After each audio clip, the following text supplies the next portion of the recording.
Vous mourrez dans vos péchés si vous ne reconnaissez pas qui je suis. Voilà, nous y revenons encore une fois. Et pour cette fois-ci, nous allons épingler un petit point de cette phrase. Juste le mot péché que nous voulons partager avec tous ceux qui voudront nous suivre pendant ces courtes vidéos. Alors, pourquoi Jésus devait dire aux pharisiens et à tous ceux qui ne voulaient pas les recevoir, parce qu'il était l'accomplissement, comme on avait dit dans la précédente aussi vidéo, qu'il était l'accomplissement de la parole, même l'accomplissement de tout l'Ancien Testament, personnifié dans la chair d'un homme appelé Jésus-Christ. Alors, il devait croire à cet homme-là. Et comme il ne croyait pas en lui, c'est comme ça que Jésus s'adressa à eux et dit, vous mourrez dans vos péchés si vous ne reconnaissez pas qui je suis. Alors pourquoi devaient-ils mourir dans les péchés? Parce que ces gens-là n'étaient pas des pécheurs.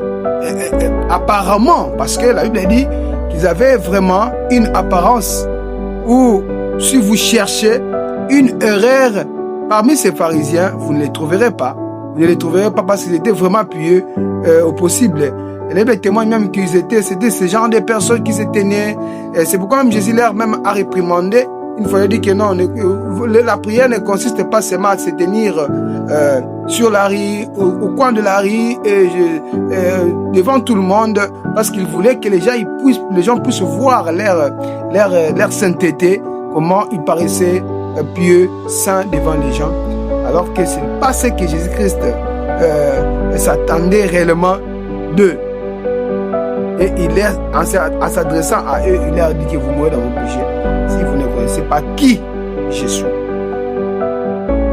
Cependant, en observant ces gens-là, ils n'étaient pas vraiment pécheurs. Jésus, au contraire, a été beaucoup plus accueilli, accepté par les non-religieux.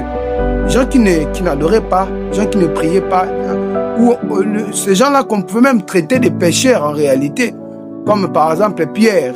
Lorsque Jésus-Christ l'a retrouvé sur la rive, et il lui a dit désormais, tu seras plus pêcheur de poissons, mais je te ferai pêcheur d'hommes. Et depuis lors, Pierre était disciple. Il y avait Matthieu qui était un agent de l'État et qui faisait payer les impôts. Voilà. Et il y a tant d'autres qui étaient vraiment des gens qui étaient loin de la religion, mais qui, lorsque Jésus-Christ s'est présenté à eux et ils ont découvert qu'il y avait quelque chose de spécial dans cet homme-là et ils ont cru en lui. Mais ceux qui étaient censés recevoir, parce qu'ils avaient la loi, ils avaient Moïse, ils avaient les prophètes qui ont parlé de la venue de cet homme, Jésus-Christ, mais qui ne l'ont pas reçu. Alors Jésus leur dit, vous mourrez dans vos péchés.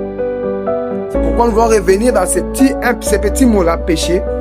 C'est quoi réellement le péché?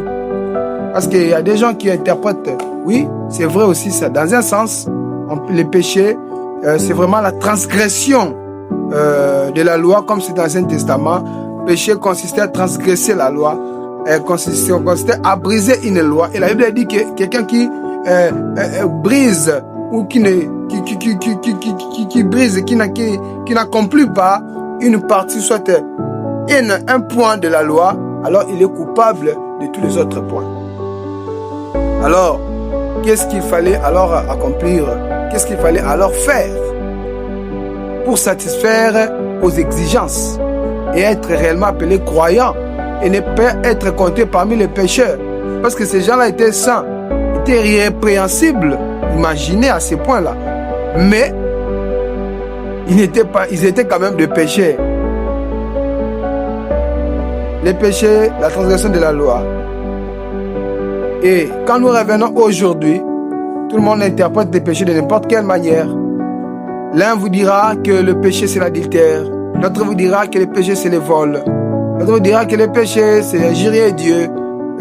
Voilà. Et tous ces termes, toutes ces pratiques qui ne correspondent pas au christianisme, qui ne correspondent pas à la manière dont les gens s'attendent aux chrétiens.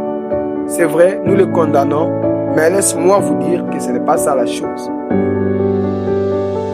Parce que si c'était ça le péché, alors les pharisiens devaient accepter Jésus-Christ. Ou encore, en rejetant Jésus-Christ, ils pouvaient avoir plutôt la raison. Exactement. Mais cependant, c'était des pécheurs.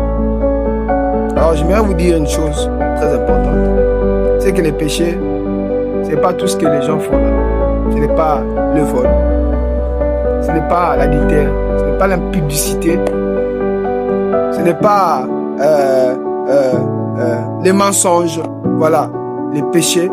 Toutes ces choses-là, ce ne sont que les effets d'un homme qui est réellement pécheur. C'est pour raison pour laquelle quelqu'un peut être pécheur, mais sans des fois aussi commettre toutes ces choses-là. Nous avons des pécheurs qui ne sont pas adultères. Nous avons des pécheurs qui ne sont pas voleurs. Nous avons des pécheurs qui ne sont pas menteurs.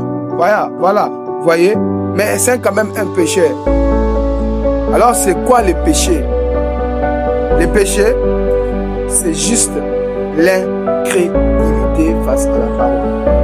C'est lorsque quelqu'un est un pécheur qu'il peut mentir, qu'il peut voler, qu'il peut commettre l'adultère, qu'il peut fumer, qu'il peut s'enivrer. Quand quelqu'un est pécheur, il peut commettre des actes de bévue. Quand quelqu'un est pécheur, il peut se permettre n'importe quoi.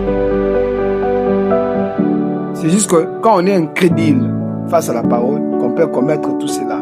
Alors le véritable péché, c'est l'incrédulité. Et c'est ce qui a été la raison pour laquelle Jésus-Christ, en s'adressant à ces gens-là, il a dit que vous mourrez dans vos péchés. Parce qu'ils étaient incrédules. Quand la parole s'est manifestée dans la chair humaine, ça devait être cru. Parce que la parole n'est pas du domaine des discussions, des raisonnements. Lorsque la parole de Dieu est donnée, il faut croire. Quand vous ne croyez pas d'office, vous êtes pécheur ou encore vous êtes incrédule. Et un incrédule n'a pas sa part dans le royaume de Dieu. Parce que dès le départ, il ne croit pas à la parole. Or, c'est la parole qui donne la vie. La vie même, c'est Jésus-Christ lui-même qui est venu en chair humaine. Voilà donc cet aspect-là qu'il voulait partager avec vous. Parce que même Dieu lui-même, il ne nous juge pas sans toutefois d'abord nous avertir. Alors nous devons savoir dans quelle position nous nous tenons. Est-ce que c'est la position de la parole ou soit c'est notre position à nous? Parce qu'il y a des gens qui viennent avec leurs idées. Il y a pas une pensée pensant que c'est la parole, or c'est réellement pas la parole. La parole, c'est ce qui nous est donné dans la Bible. Et c'est ce que nous devons croire. Et si c'est écrit noir sur blanc dans la Bible, nous sommes censés croire cela. Mais quand nous venons avec nos pensées, c'est juste le diable qui essaie de nous séduire. Et en ce moment-là, nous sommes appelés les incrédules. Quand bien même nous défendons cette bonne pensée. Voilà. Que le Seigneur notre Dieu vous bénisse richement. Portez-vous bien chez vous. Shalom.